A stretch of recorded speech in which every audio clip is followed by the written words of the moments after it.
Thank you so much. My name is Mohit. I represent KPMG. I work on a special area which is called economic growth for job creation. We work across the spectrum of both emerging markets and developed markets. My work location is Delhi. That's where some of us are from.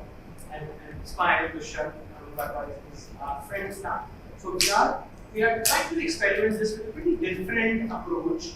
Typically what happens, sessions are mostly, I would use the word monologue, where some of the panelists come prepared and they speak their mind, and the moderator tries to curate between the panelists. Here, there's no panelist, there's no moderator, there's no speaker. We all are playing the same game. The thought is to have a bi-directional conversation, understand, listen from each other, what's working. Vipa can bring immense expertise about IP, I can bring immense expertise from, let's say, economic growth perspective, including FDI, and so on and so forth. I have Courtney also, she's also a specialist and dear friend. So we just want to hear from you that how things are shaping up. There's a huge amount of context shifting happening, if I may say. Investment is moving to a greener angle. At 3:45, I'm moderating a session on green FDI. Then sustainability is a challenge. The quality of FDI is another element we are talking about. But in some cases, the challenges are still a step back in terms of, I use the word called common denominator, which means we basically need set of internal expertise within an IP or economic development agencies for them to perform bare minimum services to serve their client, in this case the investors. Right? Now, what is working, what is not working, we will just discuss, brainstorm. We will minimize moderating this, that's not the intent. Please keep jumping in. You agree, you may not agree. You may have a different opinion. Please feel free. The more freewheeling discussion we will have, the better we are. At the end of the day, what we want in the next 60 minutes is to come up with 3-4 actionables, which eventually we aim to help you as an IPA, that this will really help you. Now, how to get this done? It's a matter of debate, which is not difficult because we have Vipa with us, we have government with us, and as KPMG, I can also bring on many strings to put together. So this could be as haphazard a room that we could make it, but we will still try and bring you the order in the sense that, maybe I thought we could do something like, 6 rounds or 7 rounds of specific topics and then go in a round robin format. Hear from you guys, maybe you're just telling each other about how things are happening. Some of the topics which we heard in the morning, I think they were really relevant. Especially, the topics the points which were coming from Unido were brilliant. I made a little note of it, but just coming from the top of my head, sort of things which were being talked about. There was a lot of talk around even intra-Africa, inter-Africa movement of investments. Just as an example, there was a talk of the ease of doing business within Africa, and I can give a couple of examples. Maybe looking at how a particular company would perceive Africa when they're looking at, maybe either regionally or the entire continent holistically. Those were the couple of topics. And then, when we get into things such as, promotion, digitization, facilitation, there can be, quite a few things. We have Stefan here, again, represents a lot of technology and digitization angles which come into it, as they again talk about the industrialization sort of thoughts on it. So let's pick up a theme. Even the themes, I think we'd be happy to do a quick thoughts. What are the 1 or 2 quick things which come to your mind on what all should we be discussing? A lot of you are IPA practitioners, so let's just do a quick, each of you, if you enter into this room, what's that one thing you'd like to walk out with a solution for? So, in addition to IP colleagues, we also have very excellent identifiers who are Benglawi as the head of the ICDT. So thank you so much for joining us. And also for organizing this session. So yeah, we are happy to be here, and I think it should be mostly as a promotion place. Fellow IPAs to speak about anything, right? And then we will take from it. So should we pick up only the topic in your mind? What's Yeah, the so first? let's talk about FDI strategy and FDI policy. Is there any perspective you would like to share? What's working, what's not working, from your country perspective or from outside the perspective? Maybe can I ask a quick question? How many of us, have actually got IT strategies in place? Do a lot of countries have that? You guys, each of you, in your respective countries? IBA strategy, the strategy for investment promotion agency. What is the agency going to be doing this next 2-3 years? You have it sort of written down somewhere or so. So you want to just maybe talk around it, and then maybe also just introduce yourself to the others. When did you come up with the strategy, and has that worked for you? Has COVID really disrupted plans, and where are you now on it? Or so just feel free. Thank you. Thank you, it's my brother. As I say, we are here in really family because we are not as National Investment Promotion Agency. So, colleagues, I'm Mohammed Hussein from Happy Commons. And Tony is more than 10 years together with Ismail. Which had initiated our LDC project. Yes.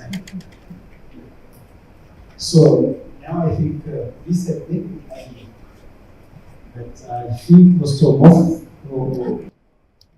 as African countries, so we have another language. Some of them they will need French. I don't know why. Madame Latifa, she don't have problem because she have 7 languages.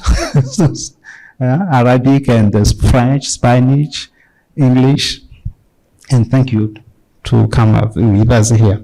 So in Africa strategy, investment promotion strategy, in investment promotion of Comoros, we done this strategy. It was accompanied by Africa Development Bank.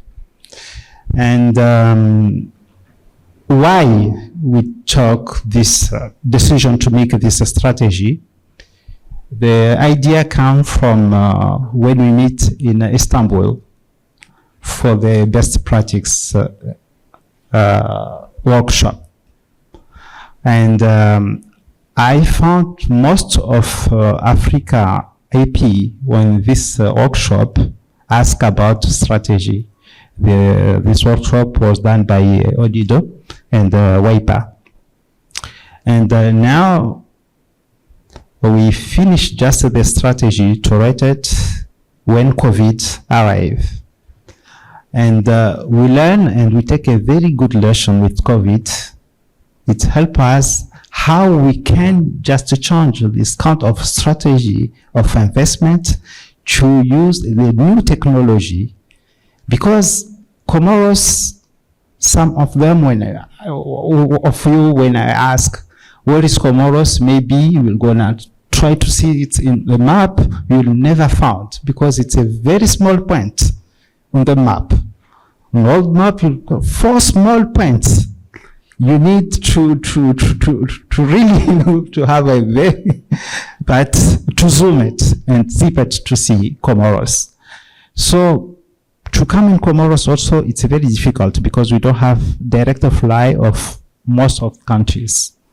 You must transit in Ethiopia or Kenya or Tanzania. So investor who come from India, it's very far from him. Who come from EU, who come from Europe, America, it's very far.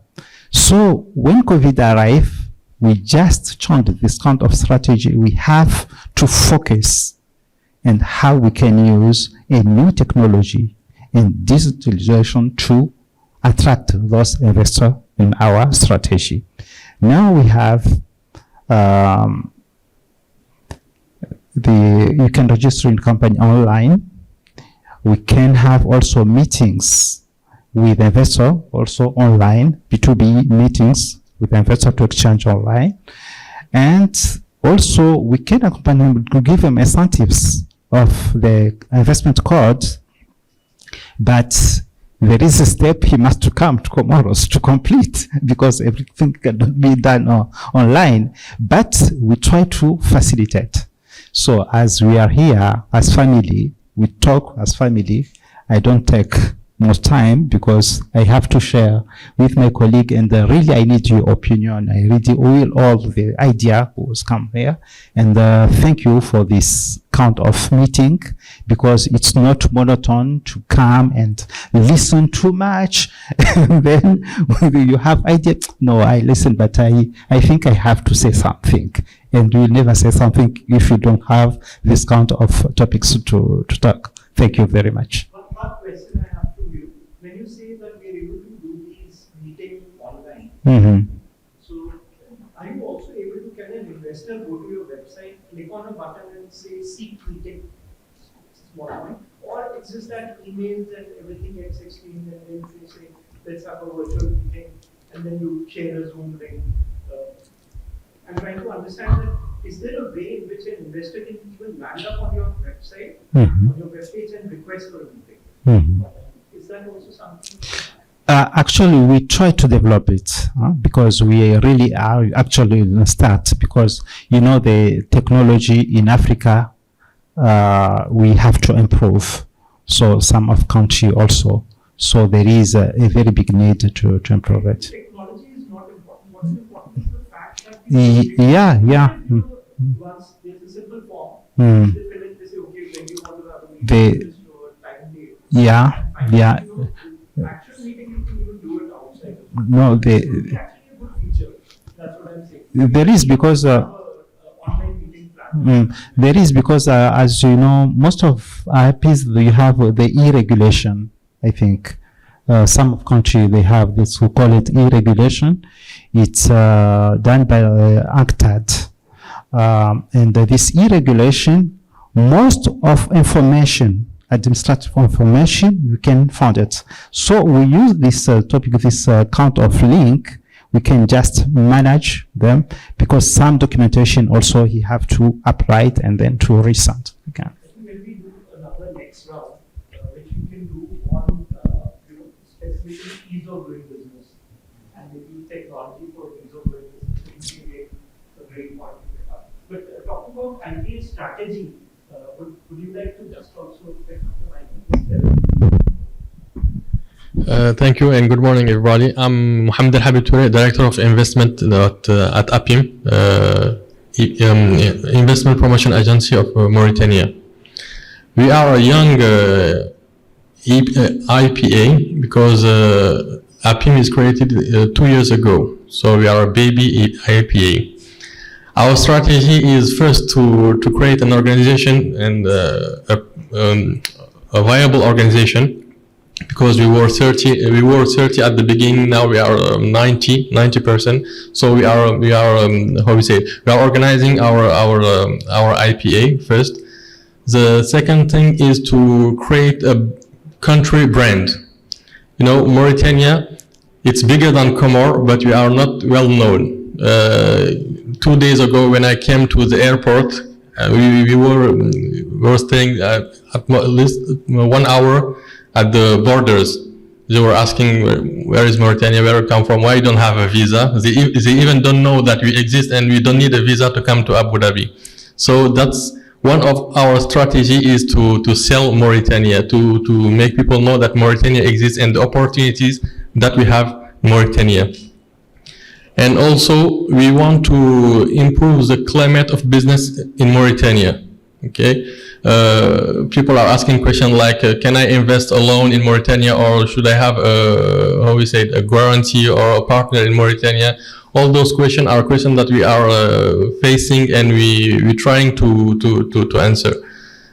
So our main strategy is to make Mauritania attractive by developing some projects in some priority sectors like agriculture, like manufacturing sector, like fishery. So we selected some special sector for priority for Mauritania, and I think that As I said, we are a young APA, so we need our need now is training and to share with all the APAs of West Africa or all around the world to know the best practice that are used in all the IPAs.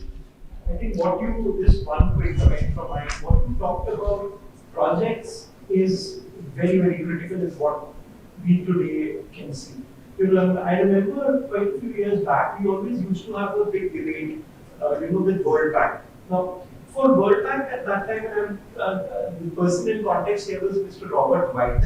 He used to lead the investment practice at World Bank, and somehow they were not very favorable of countries creating investable projects. But what I believe, and as we are talking about this whole sustainable investments, and we talk about climate investments, and when we go and talk and knock on the doors of people who have the money, they're not going to just give us the money. They will say, okay, either you give me a company which is doing very good work and I will put money into that company, or you give me a project.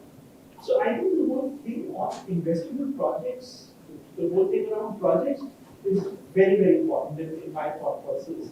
And again, something which I think we should sort of discuss later as we go into this interaction also. Very useful. I think as a young IPA 2 years, I think you guys have quite a lot. And if I heard the number, you said 90 people. 90. Wow. That's the strength of that is From 30 to 90. Yeah. Now we are 19%. It's a very nice strength. 90 is it's a very good. Yeah. You have served how many? In Comoros? 60. Yeah. It's again, it's a good number. So anybody else who wants to talk about IPA strategy? Yeah. Sorry to interrupt, it was more of a question, Dushan, if I can, on the topic of investable projects. We were actually just speaking about that before we started, because we always talk about the need to have these projects and have them packaged properly. What good examples do you have from around the IPA world of who's doing this well? And I was mentioning, obviously, Invest India, you have your portal.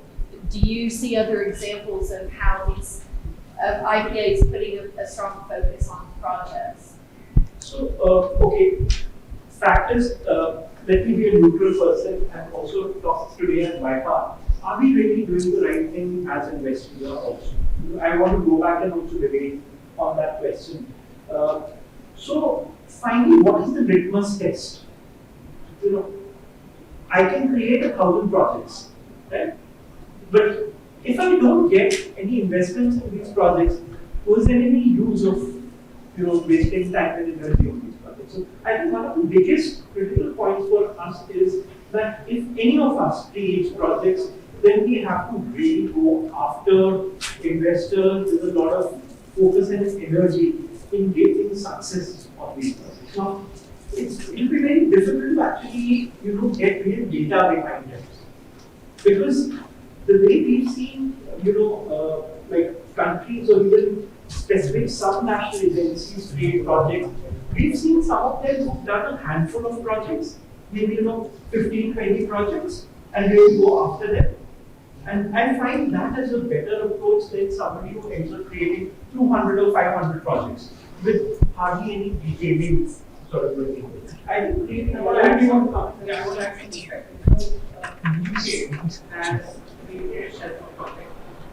is vetted and I would say stamped by the DIT to bring credibility to that project. They have done their own due diligence. They have even checked the buyback arrangement with the anchor. See, creating a profile is far easier. Creating a profit.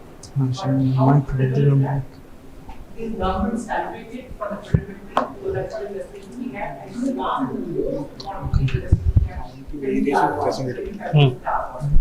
so profile, credibility, and the ROI, this can be looked together.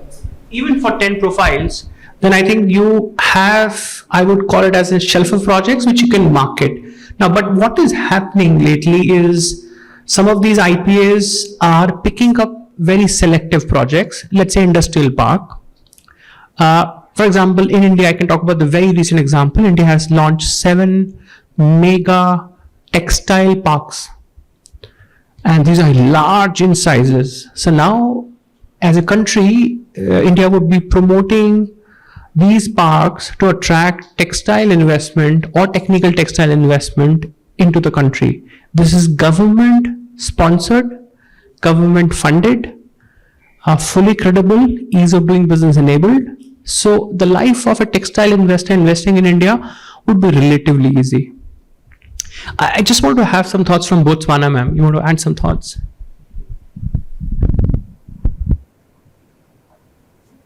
Sorry, not put the spotlight. Any thoughts from your side? On the strategy or Since this is a family discussion, I was not even looking. Okay, thank you. Or maybe I should give my colleague, but it's okay. I'll just say, and then she'll add up onto what what I'll say. And then we are from the National Investment Promotion Agency from Botswana, and initially we had an organization called Botswana Export Development Agency, and then it was merged with another international financial services, and we've got about 10 years now. So what we've been doing is we've been having our 5-year strategy. That's how we schedule it. The 5-year, I think it has ended, was it last year? We just have another new 5-year strategy now. But obviously with the COVID, we have to re-strategize and see how we bring in FDI. We then moved on to have your webinars. You're using your online platforms just to have that continuous engagement with the potential investors, as well as we've got our regional offices. I think they also contributed a lot. We've got regional office in UK, we've got the other one in South Africa, and then we've got the another one in India. So they really helped during that time where we couldn't even do our outward missions. And I think currently, yes, we are starting the implementation of the new 5-year strategy. But basically, yes, we'll continue with our online targeting because we cannot be all over. And we have some targeted outward missions, and that is why we are even here today to see how we can improve in our investor targeting mission. And I don't know whether there's anything that I need to talk about over and above that, but I think that is basically what we do as an IPA. And then in terms of the staff complement, I think we're about 74. Yes, but I think we are still at, is it 85? Somewhere there? Because full staff complement should be around 90, is it 96 or so? Yes, close to 100. That's the overall structure that we have, but we are not yet there. And I think that is that, unless maybe there are some questions that I can, but I think like we are talking about the how we approach in terms of the investor targeting. I think from our side, the reason why we're chatting is because we are still using, which I believe is the most traditional way of most of the IPAs, where we use the sectors. We don't have specific projects. And we feel that, I'm glad that at least you're saying it's not like we need to have like projects, so many projects across. Maybe we need to prioritize those that we feel that the key ones that will all go out and promote, but then still continuing with the sectors that you are currently promoting. I think that is that from our side, unless maybe my colleague wants to add on to anything. Thank you. This is very useful, yeah. Just to Just to add a line of thinking, the strategy could be different for different countries. Having a branding strategy in place is one way of looking at it, but everything is back-to-back linked. So once you are out in the market selling your country or promoting your country is what IPS do in a very simple way. When you have a lead, you need to have a clarity around where that investment will land, which means you have a land, which means you have a policy in place, you have an incentive structure in place. Then the problem starts, which is what the next topic is, ease of doing business, right? How easy for you as an IPA, if at all you are enabled to support the business to get approvals in a finite time. Now, countries are different, provinces are there, subnational territories are there. Those are again complex, right? In India, we deal this very, very lot. So ease of doing business is another back-to-back responsibility. The big question is the mandate of IPA to also enable ease of doing business? If yes, how? If not, how can they really sell something which they can't control from the back end? Right, the ease of doing business. So ease of doing business is a very, very interesting subject we are getting into. Ushant.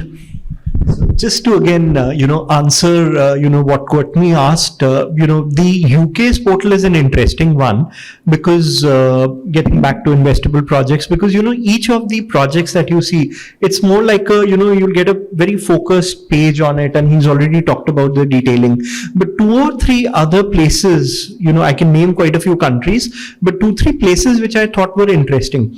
One is, since there's so much talk about climate investments, the whole thing around sustainability and climate. At the last COP, which was at Sharm el-Sheikh, UNESCAP has released a set of 26 projects, which is, from their region. But it's a very interesting mix of projects because it'll give you, just flipping through that book will give you a good idea about, you can also think of it within your country. There'll be some irrigation projects. There are some specific funds which are there, which are being talked about. And it's very interesting. 26 of those projects with some amount of detailing are given, and it's available. You can just put in COP, UNESCAP, and say climate projects, and you'll get that list. Second is, UNDP has also done what are called as the SDG investor maps. I believe they've been done in around 28, 29 countries.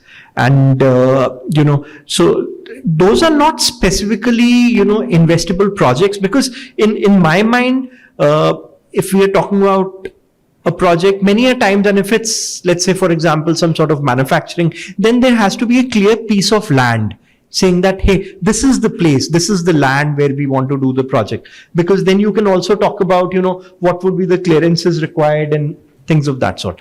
The SDG investor map, which UNDP has done, and since I got involved when the India one was being done, is where they have looked at it by talking to a lot of financial investors.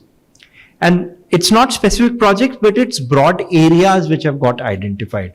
For example, EduTech, education technology. After you've seen COVID, a lot of students were now sitting at home and they were studying through devices, delivery was being made to them, EduTech or health tech or many of those. So UNDP's SDG investor portal, that's also an interesting place to look up and see, but I believe a lot more work will continuously happen there in terms of grounding of those investment opportunity areas. But I think in a nutshell, this one round was interesting because I could myself just gather, quite a few points, but 2-3 critical points. One, which I am a firm believer in, and that's something which in India we are trying to get our states, the subnationals, to actually write down IPS strategies. What happens is generally the politicians, whatever the politicians tell you is what will they just end up doing.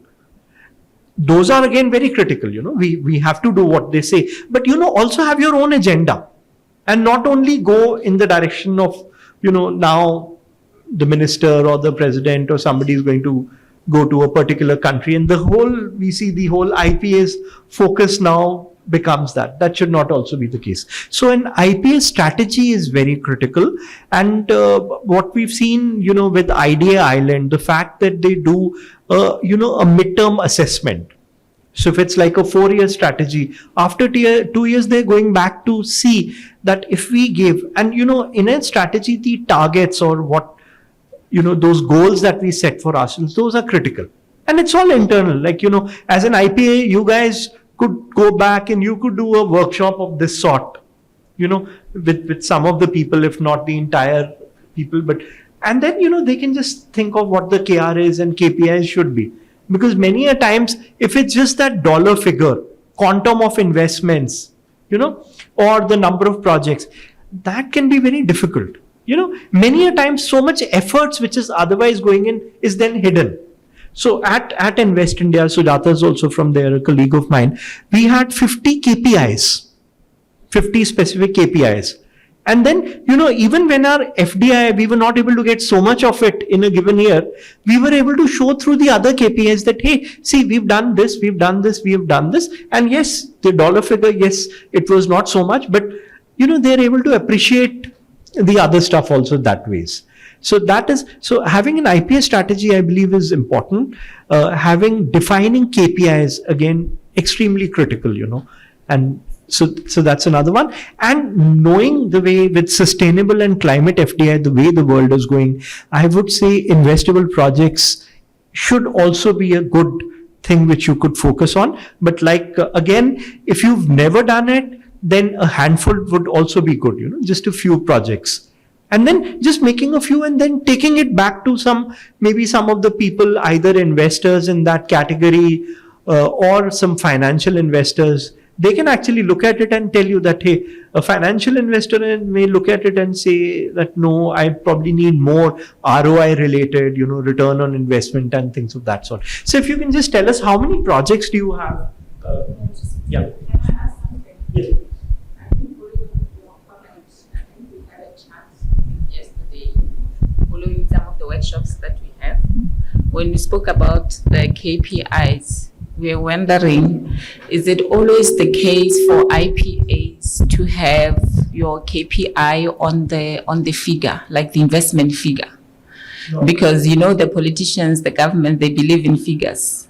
So you need to justify why you exist. Is it always the case? Because other things they don't believe in, but they believe in figures, like your employment, your investment. What is it? How much have you brought into the country?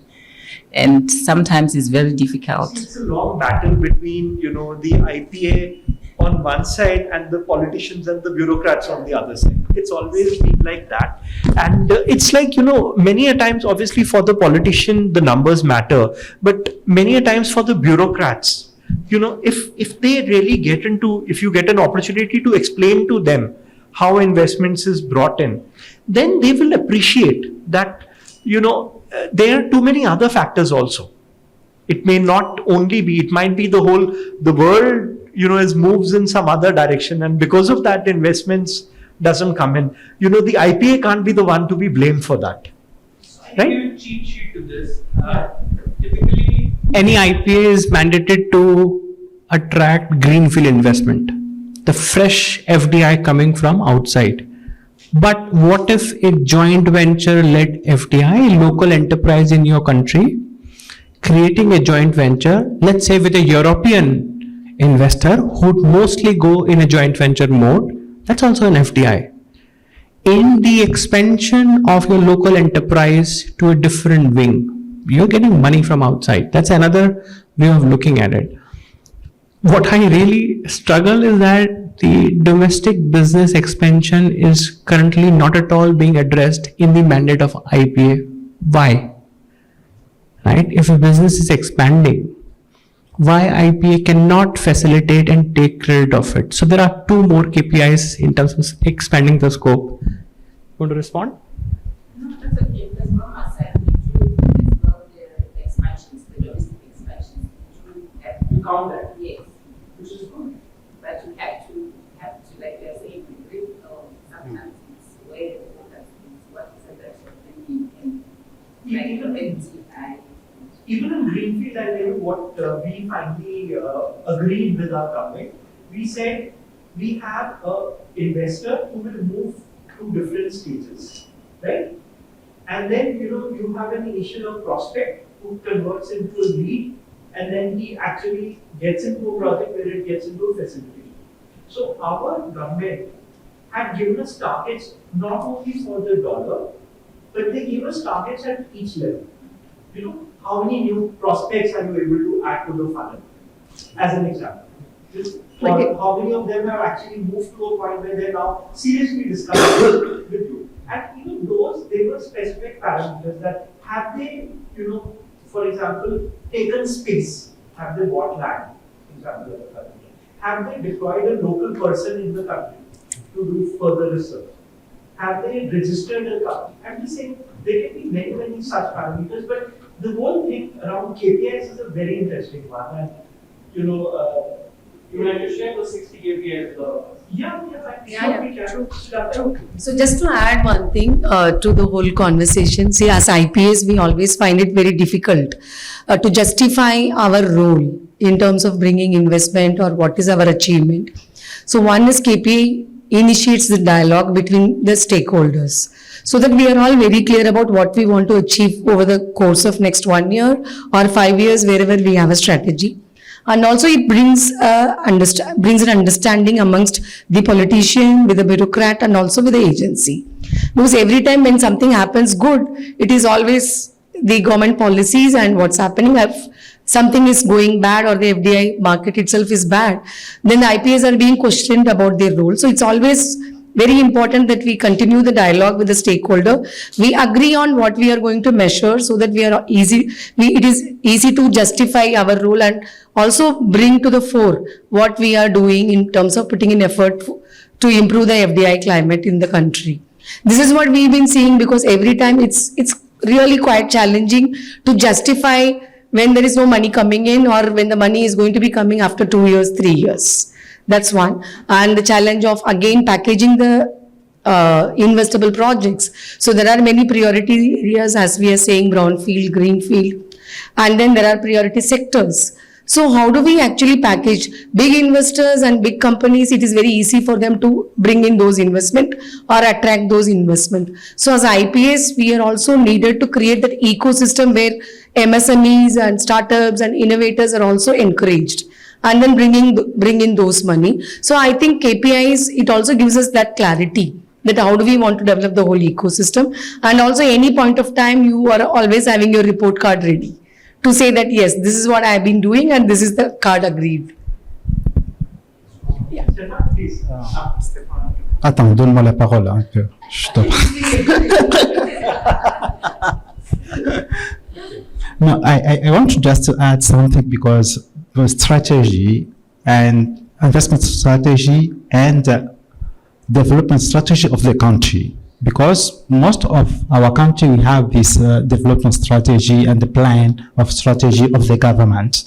So as IPI, we must match it together, this strategy, because maybe in Comoros we have this, call it, c'est quoi? Plan Comore Emergent. Yeah, Comoros plan, emergent plan. It's to 2013.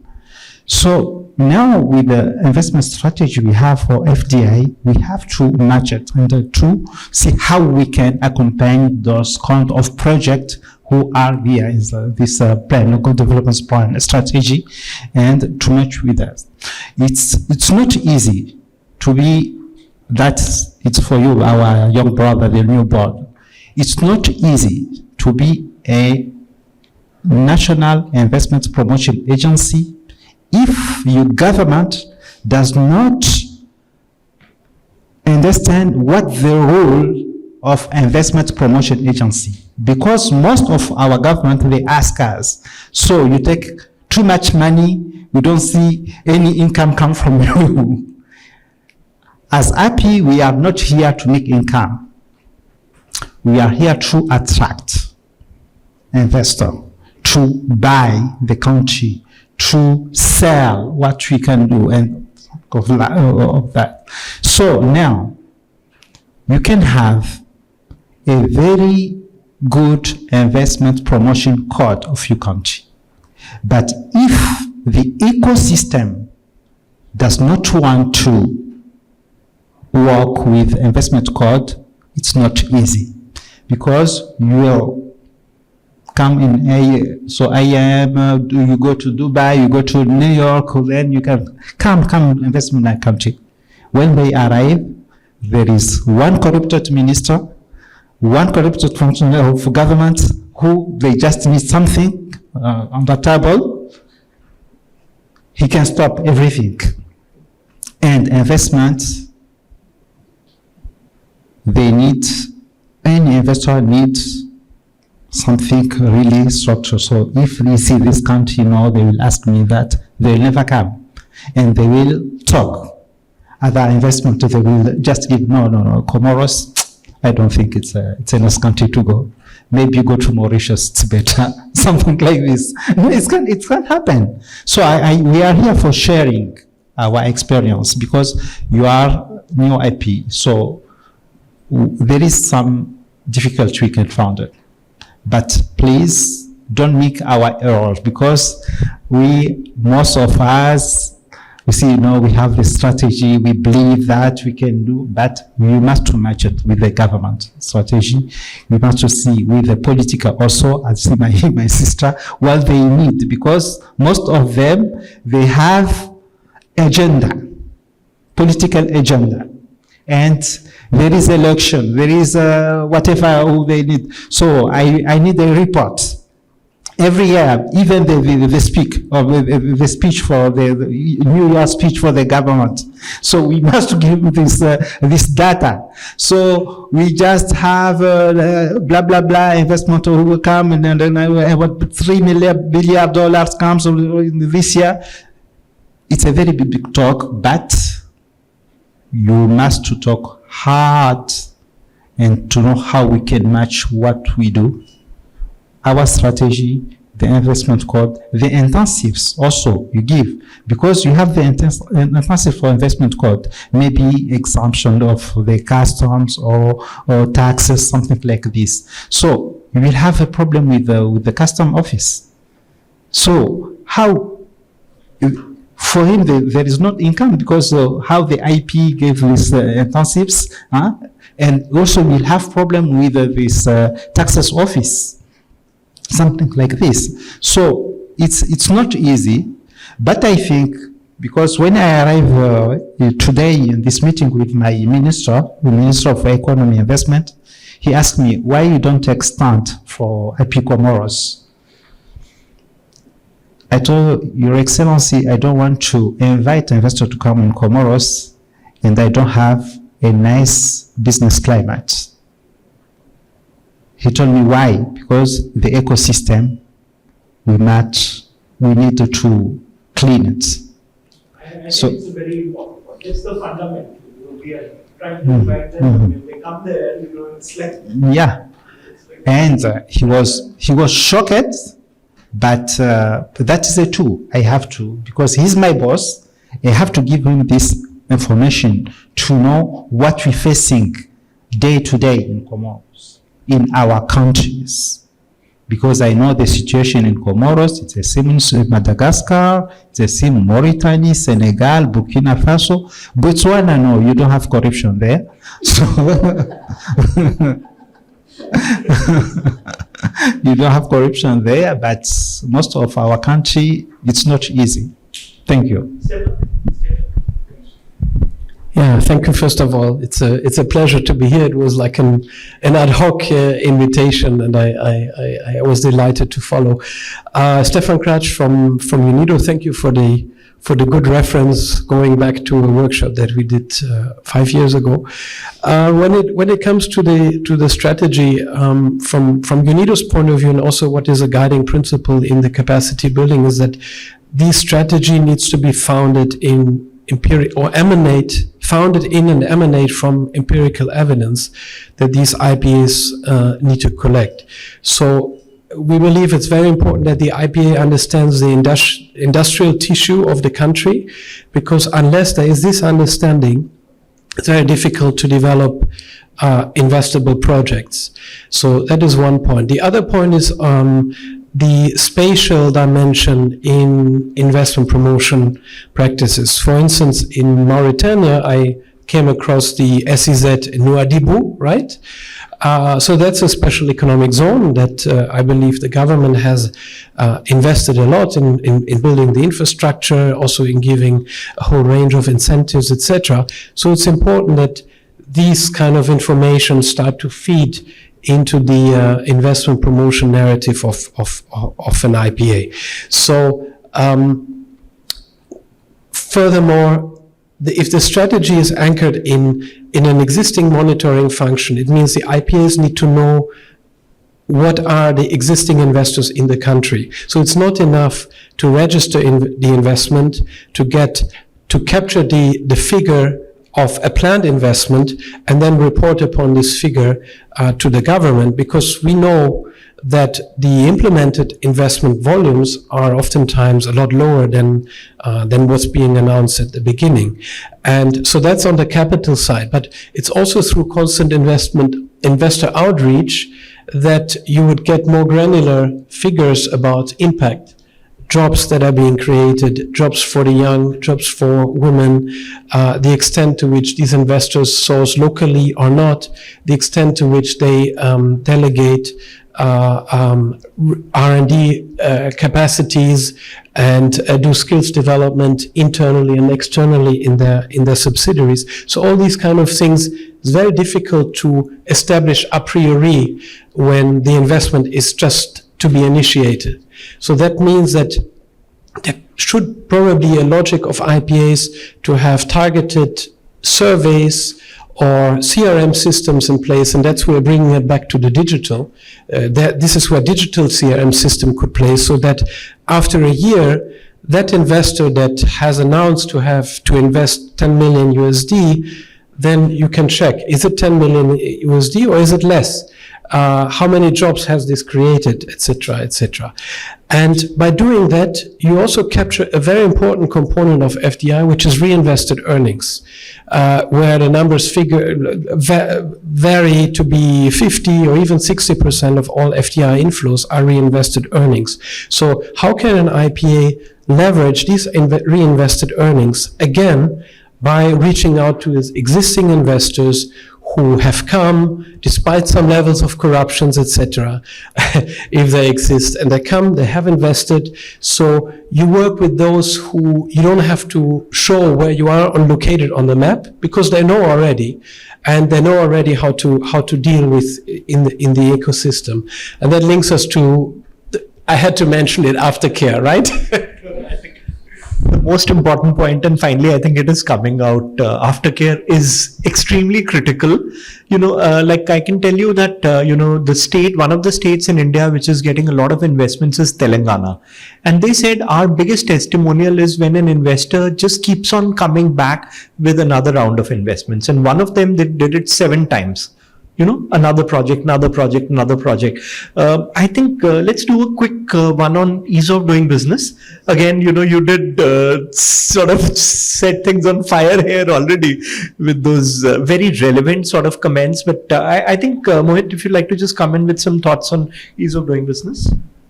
So ease of doing business, we look at from different lens. One is, as an IPA, are you in a position to provide clarity to the investor how to invest, which forms to fill, how many departments or one department, so-called single window, is existing? Is it really working? Are you able to give an affirmate clarity to the investors that fill up these 10 forms or 2000 forms, I will give you an approval in 10 days or 1000 days. It will cost you $10 or $10,000, right? That's the level of clarity. Have we been able to? Are we thinking in that direction? If yes, how progressive we are? Because if this is not there, you're eventually selling something which will not give a good taste in the mouth of the investor. So reinvestment certainly will not happen. And your competing economy will take an edge by fixing this problem. Any thoughts?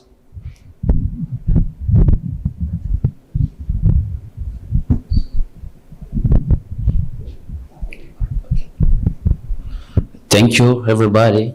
I'm Florent Cabré, come from Burkina Faso, and I represent a company named as EcoImo to promote a project named as Saga City to Abidjan, but not to Burkina Faso, because everybody knows the situation presently. So our company invests in Burkina in landing development and at Ivory Coast in building housing, social housing, and promote because every investor and entrepreneurs in Burkina Faso move to Ivory Coast because the climate is more profitable instead of Burkina. So I am here. It's my first time to go there, and I am very happy. And I want to say, if many countries of Africa which interest by the same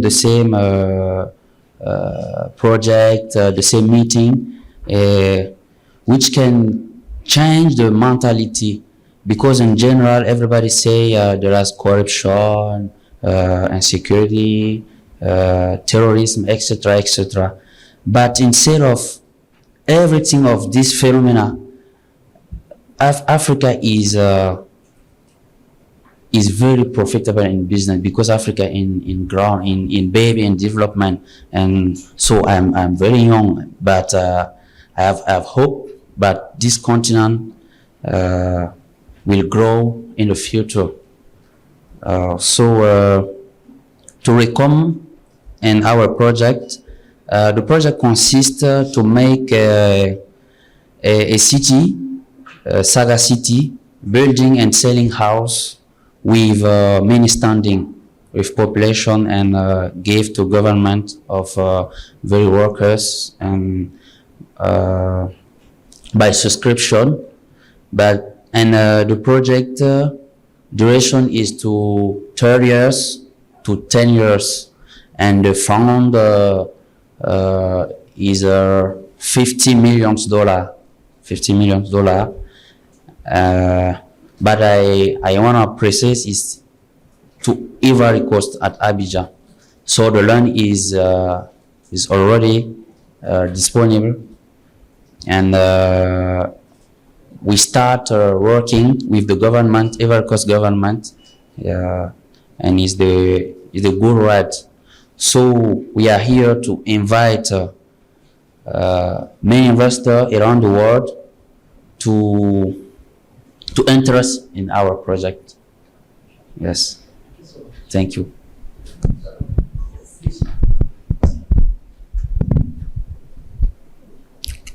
I'm Pascal Siro. I'm from Burkina Faso. Hello everybody for this. Okay, I'm engineer, network engineer, but before this I work for more than 10 years on the Mining Gold. It's a Canadian company in our country, Mining Gold. I work in there, but nowadays I think it's necessary for me to have my own company. Now I have a director for this my own company. This own company is on first activity. Main activity for this is a rental heavy machine on the mine, because in our country we have a important gold. Important first time, I think for example we have 1,000 ton.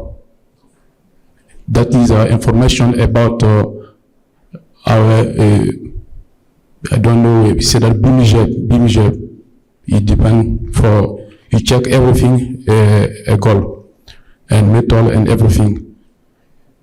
All right, 20. Can I ask a couple of questions here, since I think we'll also be running out of time? Okay, all right. Let's ask the 5 or 6 countries. Okay. Maybe we can start with Burkina Faso. Okay. If I want to set up, let's say, food processing unit. Okay. Or let's say, Just. I want to set up a bottled water, any sort of unit. Can I say in how much time frame I'll be able to get, all the approvals and, look at it from the perspective of an investor. Can one give them a bit of a confidence? So when you set up, let's say, your own business, and when you have to go and register with the government and the different departments, Oh. were you able to? Okay, about mining gold, maybe? Yeah, yes. Oh, maybe it's not too much. It's too much. Maybe 1 month is too much. Yeah. A company. Sorry, my friend is not. My English is not okay. Is my safe company. My own company. My own company is my own company. Now, I was working more than 10 years. Mining gold is a company that is a Canadian company. Now, I think it's necessary to have my own company. When you say this important mining gold, I think it's important first time to start with heavy machine equipment rental on the mine. But why I speak about this, I have a system about our government to have also your own mining site. But before this, I check a rental equipment. I check equipment in order to do a rental equipment, because export is very important. It's very important. But I think everything is good for this country. Burkina Faso. We have 5 Africa. That is information about 20 years, 22 years. We have 6 advances project mining. Nowadays we have 18. We have 18 mining seats. Sincerely, but how can create now a mining here? How can create a seat mining? We have first time you go Burkina Faso, we have plenty license. I think it's here. Sure. Should we pick it up? Okay. We just have 5 minutes. Let's just do a quick talk. We want to just come in and Okay. talk about these or doing business. Yeah, my colleague at Common was talking about corruption. You cannot eradicate corruption in 1 or 2 years. What we are trying to do at APIM is to be the bridge between the investor and the other department. Okay, so first of all, to create a company is free. You don't charge the creation. That helps investor to know that they don't have to pay to have companies, because we received some of investors telling us that I paid $10,000 to create a company.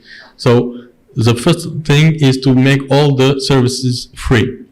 And the second thing, if you have any problem, you come to APIM. Don't go directly to this ministry or to this ministry. You come to APIM, and then we try to solve your problem with other administration. It will not eradicate the corruption, but it will attenuate the corruption.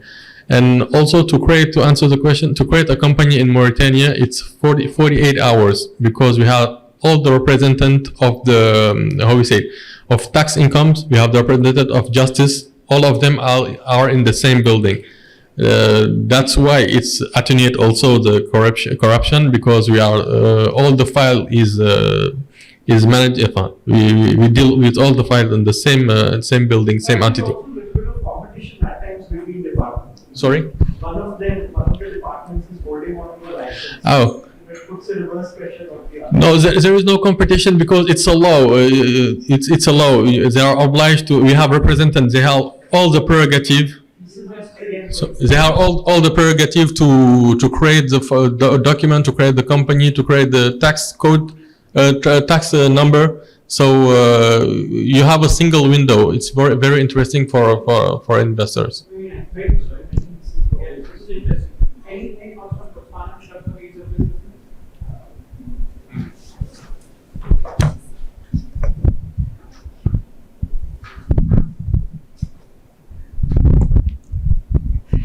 Okay, I think for us it's not that bad. I think we are working I think most of the time from our side, in terms of your registration of businesses, obviously it's done online. It's 24 hours, you reserve a name and all that stuff online. So it's easier to just register the company. And then in terms of other services, I think what you have done, I know yesterday, who was that when you were presenting, who said this one-stop service center thing. So we have that. And fortunately for us, we have government officials who are stationed in the BITC offices. So at least with their presence, it's much better. But of course, there are some instances where the timelines, we go beyond the set timelines. And I take it that as IPAs, we play the advocacy role. And that's something that we can even give feedback to the government, where it's not working, how best can we improve it. So I think we are working really good with the government, it's not that bad. But there's still need for improvement. I wouldn't say everything is perfect. Thank you. Thank you so much. What, anything for the ease of doing business? So I can give one perspective in terms of what's changing from the ease of doing business perspective. Traditionally, ease of doing business was very simple about bring your document into a common language, so-called English. Simplify number of papers one needs to fill. Don't ask my name 10 times, ask me one time. And then the North Star for us in many countries was to digitize, call it as a single window. This has been the approach in many countries. World Bank doing the doing business exercise has really focused on simplification, but it's changing now. Now what is changing? Enough done in simplification. Take me through the cost. How much it cost for me to set up, run and close. It's not easy to put a number to that. And of course, time is a cost. I'm not saying tell me the number of days, right? Everything is a cost. Above table, under table, or everything is a cost. Second thing, which is very big changing is, please do not bring any new legislation unless you're reducing something. Reduce something and then bring a new legislation or new policy. And if you're bringing a new policy or new legislation, tell me the cost to the exchequer, the public. If you're bringing a policy with an intent to attract FDI or increase growth, tell me the number. Is it really going to create 10 million, 100 million worth of economic activity in the economy? And if you're claiming after 3 years, let's revisit whether it was 100 million, 300 or 10 million. So now things are changing in the ease of doing business. I know you must be aware about World Bank coming back again with a new ranking called Get Ready, right? That's going to be, yeah, most likely they have announced, so it's going to come up with a lot of flavor of sustainability, green, right? It'll be another business cycle for people like us as a consulting firms. But and I'm telling you because I had the privilege of working in India, and we worked with the Indian government for 3 years. The ranking moved up in the World Bank doing business by 67 points. It's the historic high in World Bank record. We never believe it will go. But a lot of things are changing in the ease of doing business space. My always argument was, if an IP is not advising the government how to fix business, then how can they sell the country or to promote a country, right? So that's in from my side. Oh, sure. Yeah, I know. So basically, ease of doing business again is a constant thing, and let's see what World Bank is coming, what comes our way. I think it will be very interesting to see that. We've used because we are a federal country in India. We've used the mechanism of competitive federalism. So it's like, hey, when an investor comes in, he's got so many options in front of him. He will go with that one option which makes it easier for him. And that seems to have worked. Now, in that race, each of them have gone back to the drawing board and they've sort of made their processes much easier. Starting from a time maybe 6-7 years ago, where not even even getting the list of all approvals and clearances are required was very difficult, to a stage where it is it's really getting there as a better country. Like Sujata leads the National Single Window project in our country. It's a single portal where you can go in, you can file your application, get all the approvals in place. It's in a it's in a beta phase right now, but a lot of stuff is now happening, quite a few applications getting processed. So I think today we did these 2 rounds, we are sort of at the end of it. So we did one which was more on strategy, more talking about KPIs, talking about investable projects. The second, which was again a briefer one, but on ease of doing business, again something which is fundamental to investments. We do good aftercare work, we make it an easier environment, like the ecosystem is good, and that's when the investors would come in. Just 2 more quick things here. Startups, I believe, are again very critical, especially in Africa. We have currently few startup ecosystems which are there, but a prospect of having a lot many more startup ecosystems is very much there. So, as once we've sort of more or less just wrapped up, we did have a very interesting startup who we met. Maybe at the end, we'll just request him to make an elevator pitch to us for 60 to 90 seconds, which will give us an idea about, what startups in Africa are all about. Sujata and I, we've jointly been working with the International Solar Alliance. We just completed the SolarX Grand Challenge for Africa, which is, there were 10 specific problem statements. The idea was to get more solar solutions to happen in Africa. And initially it was a big struggle to get applications to come in. This was announced at COP27 at Sharm el-Sheikh, and which was in November, and by January mid we only had 17 applications in place. So it was a little scary for us, but towards the end, African countries and a lot of they've got 181 applications now coming in. The evaluations of these are currently going on. 20 startups are going to get $20,000 each, but the money is not the important point. I think the whole mentoring thing, the whole opportunity thing is what is going to be very interesting. So we had a startup here. We'll, as once we've ended, then we'll just request him to come up. But we also have here, I'm sure everybody knows Dr. Matthew Stevenson. Matthew, would you like to come in with any comments or? Yeah. You could see the shape of the room. We just tried to make it very informal in a round robin. I'd like to request then Josh to come in. Thank you everybody for being there, but just stick on for another 90 seconds. We have this very interesting guy. He'll introduce himself and he'll also talk about what he's doing. But this is sort of the future of Africa, Please, all yours. Thank you so much for...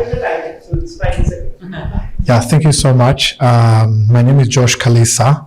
I'm coming from South Africa, and I represent and co-founder of One Africa Business Solutions. So One Africa Business Solution is a social enterprise that is focused on making sure that we manufacture solar product in Africa, because that's where the light of hope is more needed, more than in other continents.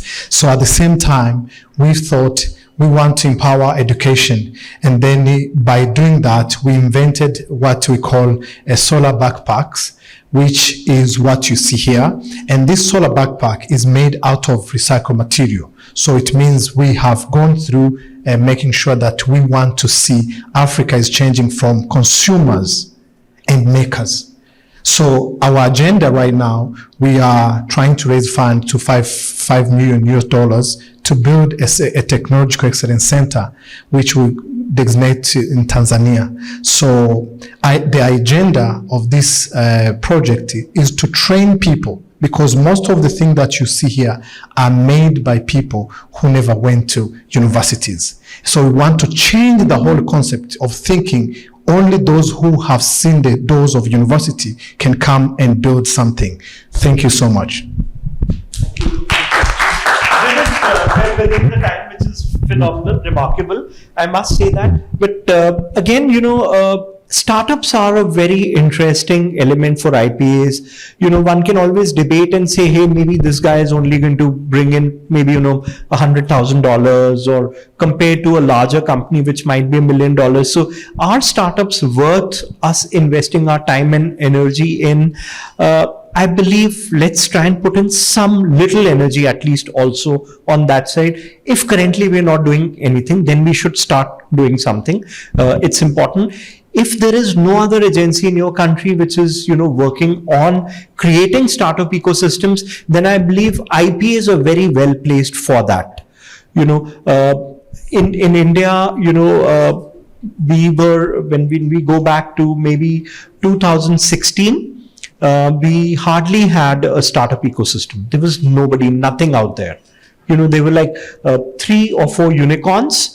And there was, the Silicon Valley, Bangalore, and there were startups from there, and a few others which were there across the country.